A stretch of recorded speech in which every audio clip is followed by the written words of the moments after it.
Interior. The tailor's hideout. We hear a great deal of work. Sewing machines, scissors, staples, etc. Visibly, we are slowly scanning the room of a very powerful madman. There are pictures on the wall of him shaking hands with a terrified mayor during his inauguration.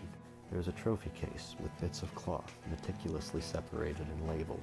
There are weapons everywhere, as well as a shit ton of clothing. Also well organized, yet still everywhere. The phone rings. Yeah, Say what? Another one of those goddamn capes again? Which one? How do you not get his name? Alright, hurry up. There's a knock at the door. You better have drinks. Taylor goes back to work, and the knocking stops. We now suddenly notice the TV's news report. Once again, the Albany Sharks win by a score of 6-2. Back to you, Tom. It's been 2 weeks since anyone has seen the dragonfly up in the skies.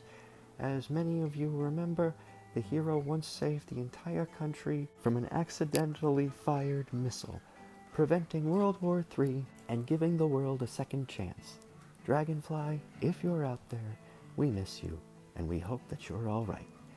Now we move on to Kristen Kirk with the weather. The knocking comes back. Don't come in here without something to drink. The door opens. What's up, Frankie? Frankie hands the boss a drink. We got a problem, boss. Business or personal? Personal. Clothing related? No, boss. Family related. The tailor stops his machine and the room gets silent. How is my mother? My father? They're okay, boss. I heard from them. Your mother's surgery went well, and your father made $2,000 betting on his hockey team.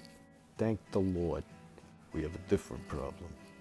I just heard from Rocky, and he was trying to collect some rent from the tie-dye brew when a cape showed up and started shooting up the place.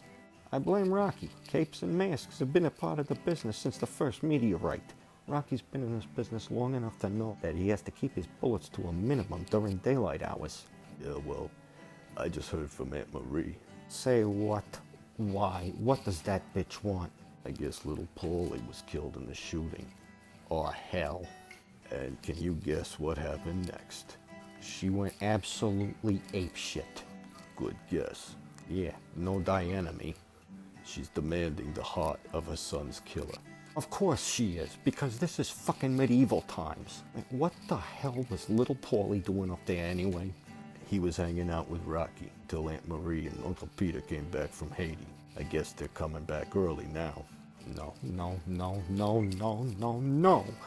We only have one option. We find out who this hero is and make sure we put his mask in your collection so that Aunt Marie won't go apeshit at little Paulie's funeral. Oh yeah, I guess that works too, sure. Why, what were you thinking? I was thinking we could have them whacked when their plane landed, making it look like some revenge thing against the Cannoli Spongili family. But I guess that would just make more mess. I was also kind of thinking that we have to get them really drunk before the wake so that Aunt Marie passes out before the sermon. But your idea is better. I mean, it's for family, and blood is thicker than water, even though I hate the bastards. Well, Rocky's on his way. He should be here any minute, and he said he got a real good look at the guy. Exterior, the streets. We see a busy coffee shop and slowly pan around the corner where the tailor and Frankie are using their phones. So we're looking for a guy that's 5'9", 30s, and licensed to use firearms. Might want to start with Category 2. I'm thinking Category 1. Category 2 masks don't really kill. They just usually have them just arrested. Wait, what are the categories again? I'm so sick of going over this. Okay, Category 1s are the type that are approved and regulated and follows government regulations, but they don't actually work for the government.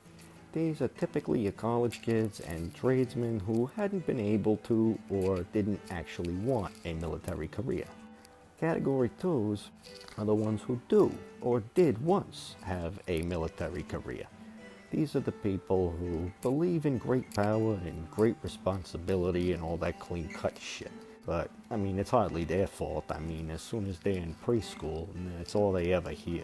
They get put in these special classes, they keep them isolated, and they're always hearing things like justice and truth and American honor.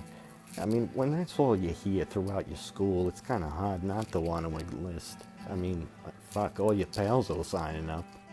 What's category 3? 3s are the ones like Supreme Man and Warrior Woman. You know, the ones that were around before the government got involved with all this shit.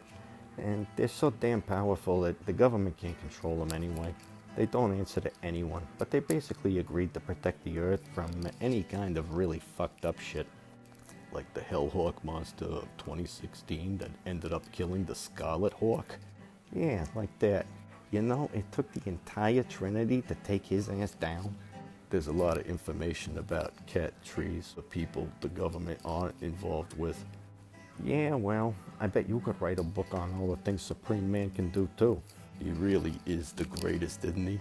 He flies, he can carry a building, and busting guys like us is way below his pay grade. For now, anyway. Are you kidding? We're so far off his radar that we might as well be on Jupiter. No, scratch that. He's probably been to Jupiter. I think I got him.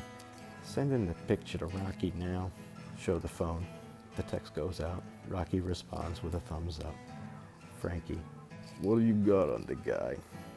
His name's Frederick Frazier. And not much, actually. He's a category 1, level C. He's a mere mortal. No strength, no flight. That's good. Because he's a local. He lives in Eggtown. Notable achievements include a foiling bank heist back in '07.